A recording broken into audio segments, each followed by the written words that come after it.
আসসালামু আলাইকুম রহমতুল্লাহ।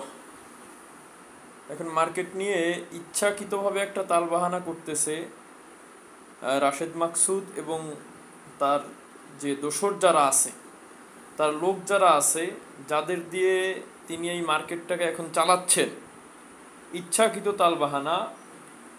আমার আমার মনে হচ্ছে যেটা, মার্কেটে একটা উত্থান আসবে, এই উত্থানের আগে ইচ্ছাকৃত একটা তালবাহানা করে বিনিয়োগকারীদের সঙ্গে একটা ধোঁকাবাজি করা হচ্ছে।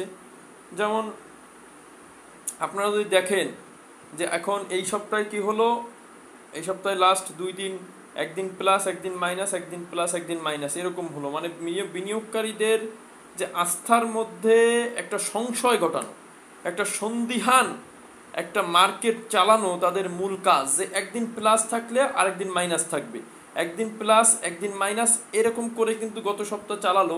তার মানে বিনিয়োগকারীদের মধ্যে একটা একটা ধারণা ঢুকিয়ে দেওয়া যে মার্কেট আসলে স্থায়ীভাবে ভালো হবে না, মার্কেট এভাবে মিশ্র আকারে থাকবে। 50 পয়সা উঠবে তো 50 পয়সা কমবে, বা 1 টাকা উঠবে তো আবার আবার 1 টাকা বা 1.5 টাকা কমবে। এই অবস্থাটা কেন করা হয় জানেন? এই অবস্থা করার মূলত একটাই কারণ, বিনিয়োগকারীদেরকে সংশয়ের মধ্যে ফেলানো। যে তার বিনিয়োগকারীরা যেন বিভ্রান্তির মধ্যে পড়ে, সংশয়ের মধ্যে পড়ে তারা যেন তাদের হাতে থাকা শেয়ারগুলোকে ছেড়ে দেয়, তাদের স্টকগুলোকে তারা এইভাবে আপ ডাউনে সেল বাই করে।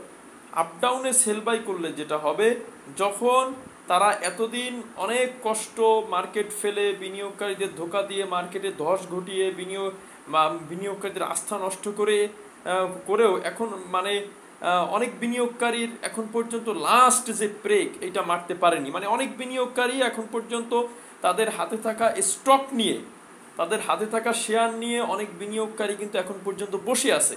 অনেক বিনিয়োগকারী এখন পর্যন্ত আপনার চেষ্টা করতেছে যে কিভাবে এটাকে আপনার রিফর্ম করা যায়। যদি মার্কেট ইউটার্ন আসে, মার্কেট ভালো অবস্থানে দেয়, হয়তো বা আমরা এটা এখান থেকে রিফর্ম করতে পারবো, এরকম কিন্তু একটা আশা ভরসা নিয়ে অনেক বিনিয়োগকারী আছে। যে কারণে যারা নন মার্জিন কোডের ইনভেস্টর, তাদের অধিকাংশ ইনভেস্টরদের এখন পর্যন্ত সেই ধোকাটা দিতে পারে না। তাদের হাত থেকে যেভাবে শেয়ার নেওয়ার দরকার নিতে চেয়েছে, নিঃস্ব করতে পুরাপুরি চেয়েছে, যদিও তারা নিঃস্ব হয়ে গিয়েছে, অধিকাংশ টাকা শেষ, কিন্তু এখন পর্যন্ত তারা আশা ভরসা নিয়ে বসে আছে যে হয়তো বা এখান থেকে রিফর্ম করবে, মার্কেট ভালো হবে। এই জায়গাটাতে তারা একটা কি করতে যাচ্ছে, একটা সংশয়ের মধ্যে ফেলে এই জায়গাটাতেও ধোকা দিয়ে তাদের কাছ থেকে কিভাবে শেয়ার নেওয়া যায় এই টার্গেট কিন্তু তারা নিয়েছে। যাই হোক, এই জন্য বলি যে রাশেদ মাকসুদের এই দেশে বিচার হওয়া উচিত, তার দণ্ড হওয়া উচিত। এমনকি এই অবস্থা করার জন্য সে এবং তার দোসরদের কিন্তু সর্বোচ্চ শাস্তি কিন্তু হওয়া উচিত। আসসালামু আলাইকুম।